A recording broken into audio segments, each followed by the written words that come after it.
വലിയ ആഗ്രഹം വേറൊരാൾ വഅദ് പറയുമ്പോൾ ആ വഅദ് കേട്ട് ആ വഅദ് ഇതേപോലെ ഒരു കസേരയിൽ പോയിരുന്ന് കേട്ട് ഇടയ്ക്ക് ആ വഅദിൻ്റെ തൊട്ടടുത്തുള്ള കടയിൽ നിന്നൊരല്പം കട്ടൻ ചായ ഒരു പരിപ്പോടയും കുടിച്ച് ഒരു ഉസ്താദിൻ്റെ വഅദ് 2 മണിക്കൂർ കേൾക്കണമെന്നുള്ള എൻ്റെ വലിയ ആഗ്രഹം. ഞാൻ വെറുതെ പറഞ്ഞതല്ല, എൻ്റെ ഒരു വലിയ ആഗ്രഹം. പക്ഷെ ഇന്നൊരു നടക്കില്ലാത്ത. ഇനി അഥവാ അങ്ങനെ ഇരിക്കാൻ തീരുമാനിച്ച തന്നെ വഅദ് പറയുന്ന ഒരാളായിട്ട് സ്റ്റേജിൽ കയറ്റിയിരുത്തല്ലോ. ഞാൻ പലപ്പോഴും അങ്ങനെ ചെയ്തിട്ടുണ്ട്. ആരും അറിയാതെ ഞാൻ പലപ്പോഴും തൊപ്പി തലേന്ന് ഊരിയിട്ടിരുന്നത് പലപ്പോഴും അറിയാതെ എൻ്റെ പ്രിയപ്പെട്ട സുഹൃത്ത് നൗഷാദ് വാക്കവി തിരുവനന്തപുരത്ത് വഅദ് പറയുമ്പോൾ ഞാൻ ആരും അറിയാതെ എൻ്റെ കാറിൻ്റെ അകത്ത് പോയിരുന്ന വഅദ് കേട്ടിട്ടുണ്ട്. ഒരാഗ്രഹത്തിന് വേണ്ടി. അതൊരാഗ്രഹമാണ്. പക്ഷെ അത് ചിലപ്പോൾ കഴിയണമെന്നില്ല. അല്ലാഹു സുബ്ഹാനഹു വ തആല ഏതായാലും ഒരു പാഠത്തിന് ഉൾക്കൊള്ളാൻ കഴിയാത്തതിനപ്പുറം ഒരു ജനസഞ്ചയത്തെ ഇവിടെ എത്തിക്കുമ്പോൾ എന്താണ് നമ്മുടെ ലക്ഷ്യം? എന്തിനു വേണ്ടിയാണ് മനുഷ്യനായി മണ്ണിന്റെ മുകളിൽ നാം പിറക്കപ്പെട്ടത്? നമുക്കൊരു ലക്ഷ്യമുണ്ടോ? ഉണ്ടെങ്കിൽ ആ ലക്ഷ്യം എവിടെയാണ്? അവിടേക്ക് എത്താൻ നാം എന്താണ് ചെയ്യേണ്ടത് എന്ന് ഓരോരുത്തരോടും അവനവൻ മറന്നുപോയ ലക്ഷ്യത്തെക്കുറിച്ച് ഒരു ഓർമ്മിപ്പെടുത്തൽ അതുണ്ടാവുക എന്നത് മാത്രമാണ് ഈ 2 ദിവസത്തെ ഈ പ്രധാനപ്പെട്ട മർമ്മപ്രധാനമായ ഒരു വിഷയവുമായി ഞാൻ ആഗ്രഹിക്കുന്നത്. അല്ലാഹു സുബ്ഹാനഹു വ തആല മറന്നുപോയ ലക്ഷ്യത്തെ ഓർക്കുവാനും ആ ലക്ഷ്യത്തിലേക്ക് നടക്കുവാനും ഈ 2 ദിവസത്തെ വാക്കുകൾ അല്ലാഹു പ്രയോജനപ്രദമാക്കുമാറാകട്ടെ എന്ന ദുആയോടെ ഇനി നമുക്ക് നമ്മുടെ വിഷയത്തിലോട്ട് കിടക്കാം. അല്ലാഹു നാം ഏവരെയും സ്വീകരിക്കുമാറാകട്ടെ. ഈ നാട്ടിൽ, ഈ ഗ്രാമത്തിൽ, പെരുന്തല്ലൂർ എന്ന ഈ കൊച്ചു ഗ്രാമത്തിൽ ഇവിടെ വെച്ച് പരസ്പരം കണ്ട നാം ഇരുകൂട്ടരും കൂടി ഒരു യാത്ര പോകുന്നു എന്ന് കരുതുക.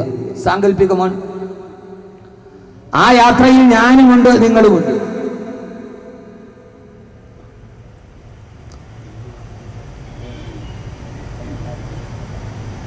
ആ യാത്രയിൽ ഞാനുമുണ്ട്, നിങ്ങളുമുണ്ട്. നമ്മളെല്ലാവരും കൂടി ഒരു വാഹനത്തിൽ കയറി. ഇങ്ങോട്ട് നോക്കി, ഇങ്ങോട്ട് നോക്കി. നമ്മൾ വാഹനത്തിൽ യാത്ര തുടങ്ങി. ഇനി കയ്യും തലയും പുറത്തിടാൻ പാടില്ല. ഇങ്ങോട്ട് നോക്കും. ആ യാത്രയിൽ ഞാനുമുണ്ട്, നിങ്ങളുമുണ്ട്. നമ്മളെല്ലാവരും കൂടി ഒരു വാഹനത്തിൽ കയറി. ആ വാഹനത്തിലെ നമ്മുടെ യാത്ര ഒരു ഒറ്റയടി പാതയിലൂടെ ദീർഘദൂരം മുമ്പോട്ട് പോയി. പിരിവുകളില്ല, ശാഖകളില്ല, തിരിവുകളില്ല, ഒന്നുമില്ലാത്ത വിശാലമായ ഒരു ഒറ്റയടി പാതയിലൂടെ നമ്മുടെ ഈ യാത്ര മുമ്പോട്ട് പോകുമ്പോൾ കുറെ ഏറെ ദൂരം മുന്നോട്ട് പോയി കഴിഞ്ഞപ്പോൾ നാം ഇതേവരെ സഞ്ചരിച്ചു വന്ന ഒറ്റവരി പാത അത് 2ആയി തിരിഞ്ഞു. ഒന്ന് ഇടത് ഭാഗത്തേക്ക് പോകുന്നു. ഉദാഹരണത്തിന് നമ്മൾ ഇവിടെ നിന്ന് പോയി, ആ പാലം ഉണ്ടല്ലോ, കസറിന്റെ ദൂരമുള്ളൊരു പാലം, ഇവിടെ ചമ്രവട്ടം പാലം. ആ ചമ്രവട്ടം പാലത്തിൽ കയറി അതേവരെ ഒറ്റപ്പാതയാ. ചമ്രവട്ടം പാലം കഴിഞ്ഞപ്പോൾ അതേവരെ പിന്നിട്ട് വന്ന വഴി 2ആയി പിരിഞ്ഞു. ശ്രദ്ധിച്ച് കേൾക്കണം. ഇടത്തോട്ട് പോയാൽ എടപ്പാൾ അല്ലേ? ഇടത്തോട്ട് പോയാ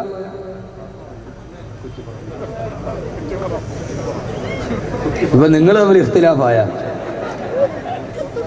ഒരാൾ പറഞ്ഞ പൊന്നാനി, വഫീ റിവായത്തിൻ ഉഖ്റ കുറ്റിപ്പുറം, എന്തേലും ആവട്ടെ.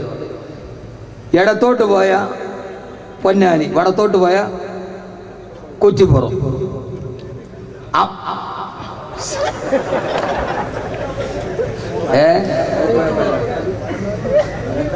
ഇടത്തോട്ട് പോയ മജ്ഹൂല്, വലത്തോട്ട് പോയാലും മജ്ഹൂല്. തീർന്നല്ലോ, വിഷയം തീർന്നല്ലോ. അങ്ങനെ 2 സ്ഥലത്തേക്ക് പോകുന്നു ഒറ്റയടി പാത. നാം സഞ്ചരിച്ച വാഹനം നാം അവിടെ നിർത്തി. എന്റെ പ്രിയപ്പെട്ട ചെറുപ്പക്കാരെ, നന്നായി ഓർക്കുക. ആ വാഹനത്തിൽ നിന്ന് ഇറങ്ങിയ നാം അവിടെ വെച്ചിരുന്ന ഒരു ബോർഡ് വായിച്ചു. സാധാരണ KTDCയുടെ പോലെ, അതല്ലെങ്കിൽ PWയുടെ ഒരു ബോർഡ്, ഒരു വിശാലമായ പാത 2ആയി തിരിയുന്ന ഭാഗത്ത് ആരോമാർക്ക് കൊടുത്തതുപോലെ അവിടെയും ഒരു വലിയ ഒരു ബോർഡ് വെച്ചിട്ടുണ്ട്. ഇടത്തേക്ക് പോയാൽ എത്തുന്ന സ്ഥലത്തിന്റെ പേരെന്താണ് എന്ന് അവിടെ എഴുതി വെച്ചിട്ടുണ്ട്. സ്ഥലത്തിന്റെ പേര് ഇൻഷാ അല്ലാഹ് പിന്നീട് പറയാം. വലത്തോട്ടൊരു ആരോമാർക്ക് കൊടുത്തിട്ടുണ്ട്. അതിലൂടെ പോയാൽ എത്തിച്ചേരുന്ന സ്ഥലത്തിന്റെ പേരും അതിന്റെ താഴെ എഴുതിയിട്ടുണ്ട്. ആ സ്ഥലവും ഇൻഷാ അല്ലാഹ് നമുക്ക് പിന്നീട് പറയാം. പക്ഷെ അസാധാരണമാം വിധം, സാധാരണക്ക് വിപരീതമായി ആ ആരോമാർക്കിന്റെ താഴെ നാം എത്തിച്ചേർന്ന നാൽക്കവലയിൽ ആ സ്ഥലത്തിന്റെ താഴെ ഇടത്തോട്ട് പോയാൽ പോകുന്ന പാതയുടെ ചില പ്രത്യേകതകൾ അവിടെ എഴുതി വെച്ചിട്ടുണ്ട്.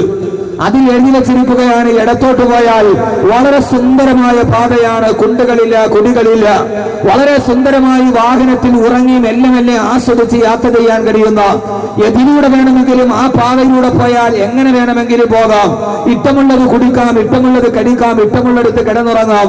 അവിടെ നിരോധനങ്ങളില്ല, നിർബന്ധ നിയമങ്ങളില്ല, ഒന്നുമില്ല, ഒരു നിയമങ്ങളും ബാധകമല്ല. സുന്ദരമായ പാതയിലൂടെ ശരീരവും മനസ്സും എങ്ങനെയാണോ ആഗ്രഹിക്കുന്നത്, ഇച്ഛിക്കുന്നത്, ആ രീതിയിൽ നിനക്ക് സുന്ദരമായി യാത്ര ചെയ്യാൻ ഒരു പ്രശ്നവുമില്ല.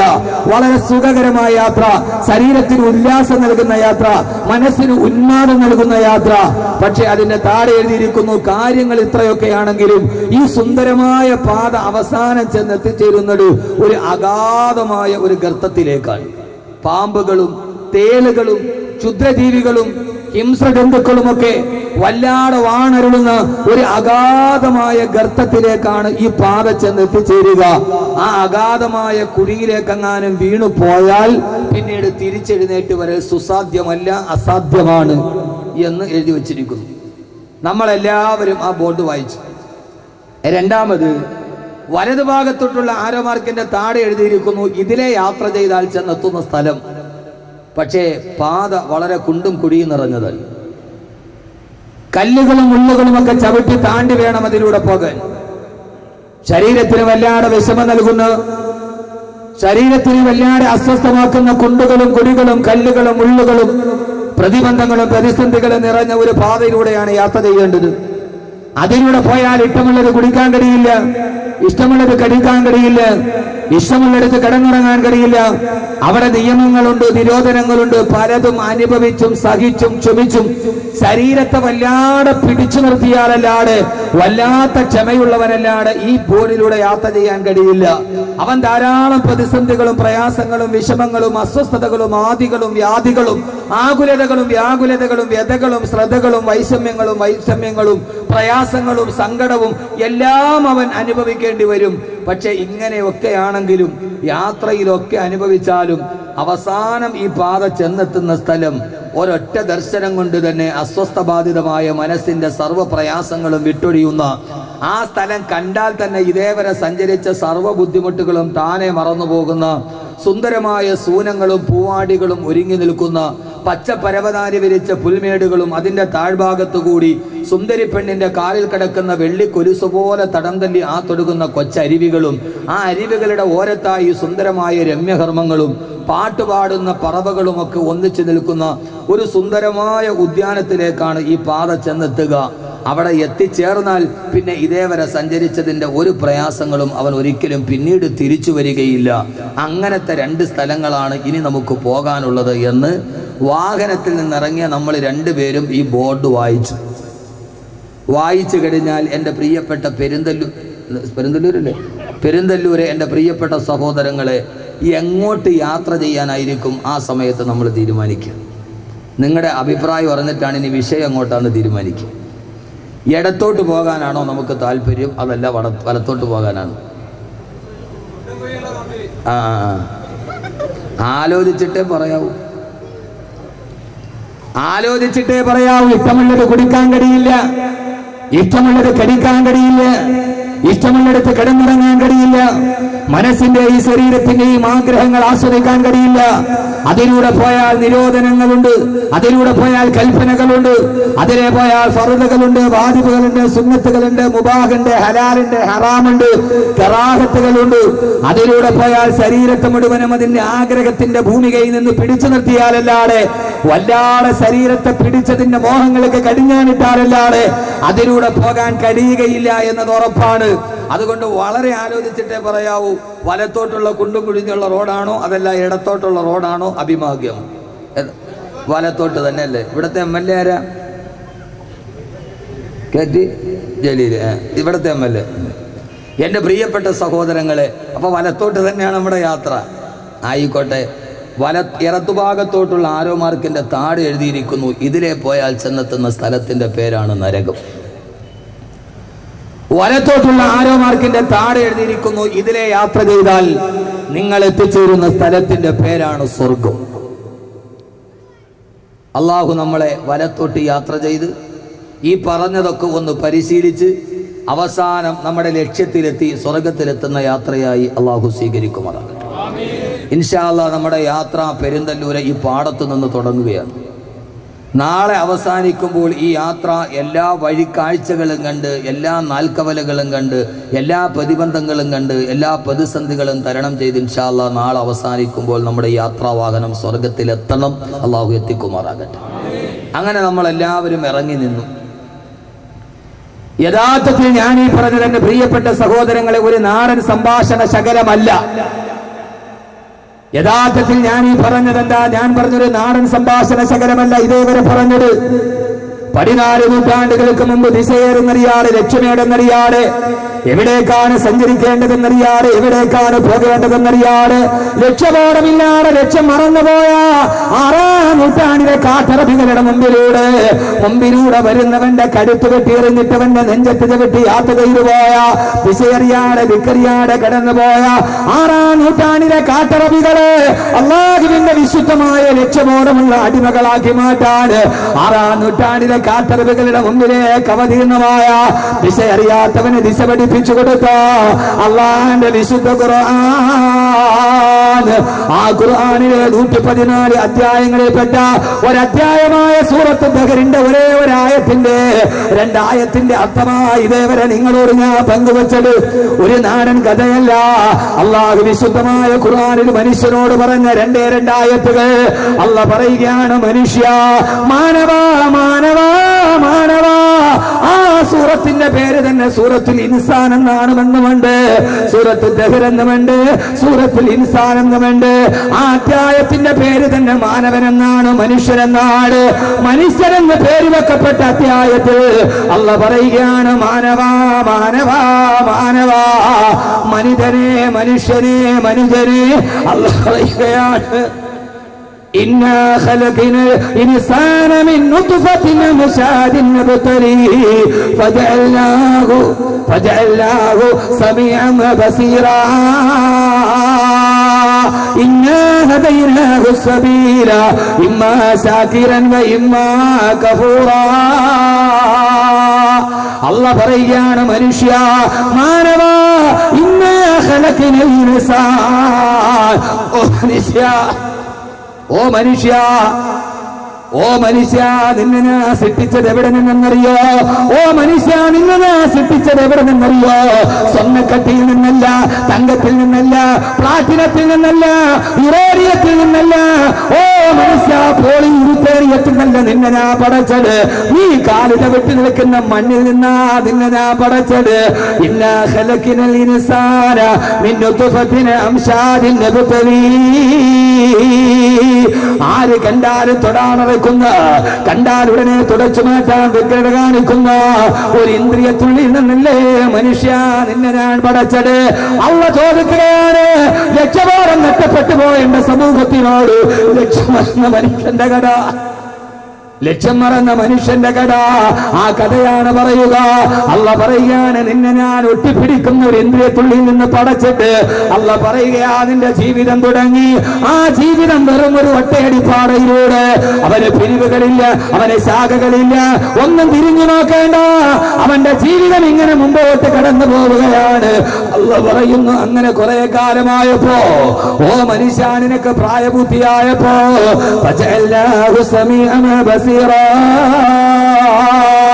നിനക്ക് കാണാനുള്ള കണ്ണും ഞാൻ തന്നു, കേൾക്കാനുള്ള ചെവിയും നിനക്ക് തന്നു. നിനക്ക് ഞാൻ വികാരവും വിവേകവും തിരിച്ചറിയാനുള്ള വ്യവച്ഛേദന ബുദ്ധി നൽകി കഴിഞ്ഞപ്പോ അല്ലാഹ് പറയുന്നു, നിന്റെ ഒറ്റയടിപ്പാടയുടെ ജീവിതം അവസാനിച്ചു. നാം ആദ്യം സഞ്ചരിച്ച ഒറ്റയടിപ്പാട് അവസാനിക്കുകയാണ്. അല്ലാഹ് പറയുകയാണ്, ഇന്നാ ഹദൈനാഹു സബീൽ, ഇന്നാ ഹദൈനാഹു സബീൽ. ഇതാ നിന്റെ മുമ്പിൽ നീ സഞ്ചരിച്ച പാട 2ആയി പിരിയുകയാണ്. ഇതേവരെ വന്ന ഒറ്റയടിപ്പാട പ്രായപൂർത്തി വരെയുള്ള കാലഘട്ടമാണ്. പ്രായപൂർത്തിയായി കഴിഞ്ഞ പ്രിയപ്പെട്ട സഹോദരങ്ങളെ, സഹോദരിമാരെ, സത്യാസത്യ വ്യവച്ഛേദനത്തിനും ധർമാധർമ്മ വ്യതിരക്തതയ്ക്കുമുള്ള ഭാഗമെത്തിയ എന്ന് പറഞ്ഞ വെള്ളവും തീയും തമ്മിൽ തിരിച്ചറിയാൻ കഴിയ, സത്യവും അസത്യവും തമ്മിൽ തിരിച്ചറിയാനുള്ള ബോധമുണ്ടായ, നീതിയും അനീതിയും തമ്മിൽ തിരിച്ചറിയാനുള്ള ബോധമുണ്ടായ അല്ലാഹ് പറയുകയാണ്, ഇന്നാ ഹദൈനാഹു സബീൽ, നിന്റെ ജീവിതത്തിൽ പാത രണ്ടായി പിരിയുകയാ. ഏത് പാടയെന്നറിയോ? ഇമ്മാ ശാകിറൻ വ ഇമ്മാ കഫൂറാ. അല്ലാഹു പറയുകയാണ്, ഒന്ന് സത്യത്തിന്റെ പാട, മറ്റൊന്ന് സത്യത്തിന്റെ പാട. ഒന്ന് ധർമ്മത്തിന്റെ പാട, മറ്റൊന്ന് അധർമ്മത്തിന്റെ പാട. ഒന്ന് ഇരുട്ടിന്റെ പാട, മറ്റൊന്ന് വെളിച്ചത്തിന്റെ പാട. ഒന്ന് തമസിന്റെ പാട, മറ്റൊന്ന് ജ്യോതിസിന്റെ പാട. ഒന്ന് നീതിയുടെ പാട, മറ്റൊന്ന് അനീതിയുടെ പാട. ഒന്ന് ഹക്കിന്റെ പാട, മറ്റൊന്ന് ബാത്തിലിന്റെ പാട. ഒന്ന് ഇസ്ലാമിന്റെ പാട, മറ്റൊന്ന് കുഫറിന്റെ പാട. ഒന്ന് സുന്നത്തിന്റെ പാട, മറ്റൊന്ന് ബിദ്അത്തിന്റെ പാട. ഏത് പാതയിലാണ് സഞ്ചരിക്കേണ്ടതെന്ന് തീരുമാനിക്കേണ്ടത് നീയാണ്. അല്ലാഹു പറയുകയാണ്, അല്ലാഹു പറയുകയാണ്, ഫലഖതഹമൽ അഖബ വമാ അദറാകമൽ അഖബ. ഈ കടമ്പ കിടക്കണ്ടയോ? എതിലെയാണ് സഞ്ചരിക്കേണ്ടതെന്നറിയണ്ടയോ? 21-ാം നൂറ്റാണ്ടില് ഈ ഭൂമിയുടെ പുറംകരയുടെ മുകളിലൂടെ നടന്നു പോകുന്ന എന്റെ പ്രിയപ്പെട്ട ചെറുപ്പക്കാരാ, ഈ മണ്ണിനാൽ പടച്ചത് മണ്ണിലേക്ക് മടക്കപ്പെടുമ്പോ അതിന്റെ മുമ്പിൽ നിന്റെ 2 കണ്ണുകളില്ലേ? നിനക്ക് 2 കണ്ണുകളില്ലേ? അല്ലാഹു നൽകിയ ഏറ്റവും വലിയ അനുഗ്രഹമല്ലേ? അലം നജഅല്ലഹു നിനക്ക് ഞാൻ 2 കണ്ണ് തന്നില്ലേടാ? ആ കണ്ണെന്തിനാണെന്നറിയോ? ഏതാണ് സത്യമെന്ന് നോക്കിയിട്ട് തിരിച്ചറിയാനാണ്. ആ കണ്ണുകൊണ്ട് നോക്കിയിട്ട് ഏത് ലക്ഷ്യത്തിലേക്കാണ് നടക്കേണ്ടതെന്ന് ചിന്തിക്കേണ്ടത് നീയാണ്. അല്ലാഹുവിന്റെ വിശുദ്ധ ഖുർആൻ, അള്ളാഹുവിന്റെ ഖുർആനിൽ മൈക്കിന് ഇത്രയും കൂടെ സൗണ്ട് കൊടുക്കും. ഈ ഫീഡ്ബാക്ക് കുറച്ചുകൂടി കൊടുക്കും. ഞാൻ നന്നായിട്ട് കഷ്ടപ്പെടും. സൗണ്ട് ഉണ്ട്, പക്ഷെ എനിക്ക് ഇത്തിരി സ്ട്രെയിൻ കൂടുതലാണ്. വെളിയിൽ സൗണ്ട് ഉണ്ടല്ലോ, ബാക്കിൽ കേൾക്കാവോ? ബാക്കിൽ കേട്ടുകൂടാ? ഞാൻ സംഘാടകരോട് അന്നേ പറഞ്ഞു, ഏരിയ വിശാലമാണെങ്കിൽ വലിയ പ്രശ്നമാണ്. ഒരു വാട്സപ്പ് മതി, പക്ഷേ ഏരിയ വിശാലമാകുമ്പോൾ ബാക്കിൽ നിൽക്കുന്നവർക്ക് സൗണ്ട് കിട്ടുമല്ലോ. അതുകൊണ്ട് നാളെ മോനെ ബാക്കിലേക്ക് ബോക്സ് കൊടുക്കണം കേട്ടോ. ഈ ഫ്രണ്ടിലെ ബോക്സ് കൊണ്ട് മാത്രം ബാക്കിലേക്ക് പോവില്ല കേട്ടോ. എന്തേ മൈക്കിൻ്റെ മീക്കായില്ലേ? മൈക്കിനെ കൊണ്ട് ഏൽപ്പിക്കപ്പെട്ട മലക്കെന്ത് ഇവിടെ ഇല്ലേ? വേണ്ട, അവിടെ ബാക്കിലും കൂടെ നാളെ ഇൻഷാ അല്ലാഹ് സൗകര്യം ഉണ്ടാക്കണം. ആരും വിഷമിക്കണ്ട, ഇൻഷാ അല്ലാഹ് നാളെ സൗകര്യം ഉണ്ടാക്കും. എല്ലായിടത്തുള്ളൊരു പ്രശ്നമാണ്, സംഘാടകരെ പറഞ്ഞിട്ട് കാര്യമില്ല. ഈ വാത് ഇങ്ങനെയൊക്കെ നടത്തണമെന്ന് ഇപ്പോഴാണ് ഇവർക്ക് ഇത്രയൊക്കെ ആയത്. കാരണം എന്താ പറയുക, ഒരു വാതിന് സാധാരണ ഉണ്ടാകുന്നൊരു സൗകര്യം എല്ലാവരും ഉണ്ടാക്കിയിട്ടുണ്ട്. ഏതാണ്ട് ഒരു 3-4 മാസം കൊണ്ടുള്ള ഒരു ഉറക്ക വളർത്തുള്ള പ്രവർത്തനമാണ്. പക്ഷേ അതിനൊരു ചെറിയ പരിമിതി ഉണ്ടായാൽ ഇൻഷാ അല്ലാഹ് നാളെ അത് പരിഹരിക്കപ്പെടും. അതുകൊണ്ട് ആരും വിഷമിക്കരുത്, സൗണ്ട് ഇല്ല എന്ന് ഓർക്കരുത്. നാളെ ഇൻഷാ അല്ലാഹ് കൃത്യമായിട്ടുണ്ടാവും. ഇന്നിപ്പിനകത്തിനിപ്പോൾ ഒരു വേറെ സൗകര്യം ഉണ്ടാക്കാൻ പറ്റില്ല. അള്ളാഹു സ്വീകരിക്കട്ടെ. അവിടെ എന്ന് പറഞ്ഞാൽ ഒരു വാത് നടത്താൻ പറ്റുന്നതിൻ്റെ പരമാവധി അവർ ചെയ്തിട്ടുണ്ട്. ഇങ്ങനെയൊക്കെ നടക്കും. അല്ലേ പിന്നെ ഉമർ മുസ്ലിയാരായിരിക്കും.